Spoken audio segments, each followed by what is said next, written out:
এই ডিমের তরকারিটা দেখতে যতটা সুন্দর, খেতে কিন্তু ততটাই সুন্দর। হাতে সময় কম থাকলে এইভাবে কিন্তু সহজেই আপনারা ডিম রান্না করে নিতে পারেন। ঠিক কিভাবে এই ডিম আমি রান্না করব, কিভাবে এই তরকারি বানাবো, চলুন দেখে নিই রেসিপিটা। এই রান্নাটা করতে যতটা সহজ, খেতে কিন্তু ততটাই টেস্টি হয়। খুব সহজ পদ্ধতিতে আজ ডিমের একটা তরকারি আমি রান্না করছি। প্রথমেই তেল ভালো করে গরম করা হয়েছে, এর মধ্যে আমি জিরে দিয়ে দেবো। তারপর একে একে পেঁয়াজ কুচি, কাঁচা লঙ্কা কুচি আমি এর মধ্যে দেব।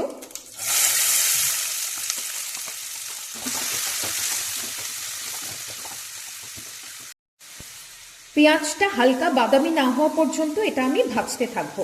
এটা ভালোভাবে ভাজা হয়ে গেলে তারপর এটার সঙ্গে আমি আদা রসুনের পেস্ট দেব।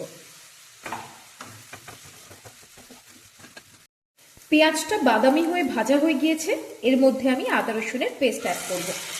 তারপর আদা রসুনের কাঁচা গন্ধ না যাওয়া পর্যন্ত খুব ভালো করে এটাকে কুক করতে হবে। আদা রসুনটাও খুব ভালোভাবে ভাজা হয়ে গিয়েছে, এর মধ্যে আমি টমেটো কুচি অ্যাড করব। এবার এটার মধ্যে পরিমাণ মতো নুন, গুঁড়ো লঙ্কা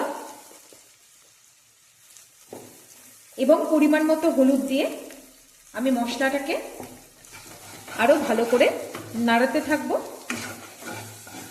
এবং এই পর্যায়ে আমি সামান্য জল অ্যাড করব, খুবই সামান্য।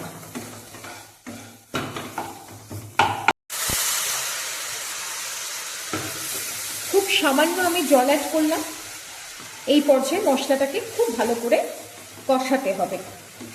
যদি আপনাদের হাতে সময় খুব কম থাকে তাহলে এই রান্নাটা কিন্তু অবশ্যই আপনারা ট্রাই করবেন।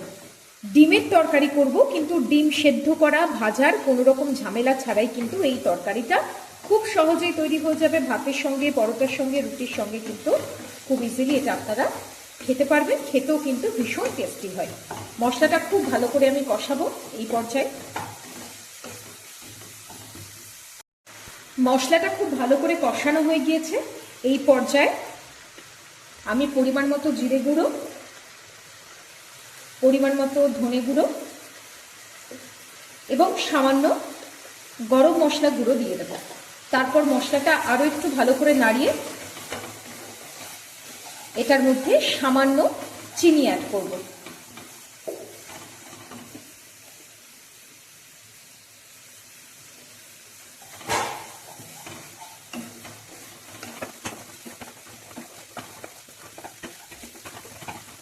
মশলাটা খুব ভালোভাবে কুক হয়েছে।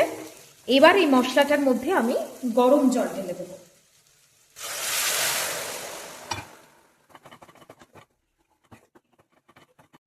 খুব ভালো করে ফুটে তো গিয়েছে। এবার দেখাবো আসল ট্রিক। এবার আমি ডিমগুলো ফাটিয়ে এই গ্রেভির মধ্যে ঠিক এইভাবে দিয়ে দেব।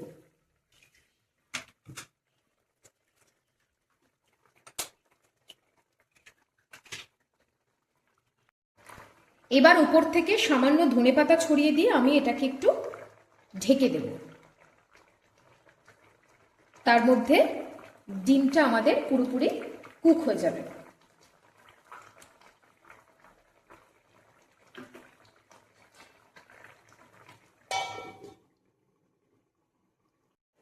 এই যে ঢাকনাটা তুলে দিলাম, খুব সহজ পদ্ধতিতে ডিমের তরকারি কিন্তু আমাদের রেডি। খুব সুন্দর একটা হালকা গ্রেভি তৈরি হচ্ছে, পেঁয়াজের একটা সুন্দর গ্রেভি হচ্ছে। আমি গ্যাসের ফ্লেমটা অফ করে দিচ্ছি, একটু দেখাই ঠিক কতটা সুন্দর হচ্ছে। এই যে ডিমগুলো আমি যে ফাটিয়ে দিয়েছিলাম, কত সুন্দর দেখুন, এক একটা ডিম এই যে একদম গোটা গোটা হচ্ছে। খুব সুন্দর এটা হয়েছে। এই দেখুন, দেখতে যতটা সুন্দর, খেতে কিন্তু ততটাই টেস্টি হয়েছে। এই আমাদের সহজ পদ্ধতিতে ডিমের তরকারি কিন্তু রেডি। এই দেখুন, একটু দেখাই এবার। এই যে দেখুন, দেখতে কতটা সুন্দর হয়েছে। একেবারে ডিমগুলোও কিন্তু ভেঙে যায়নি, সমস্তটাই কিন্তু গোটা গোটা রয়েছে। দেখুন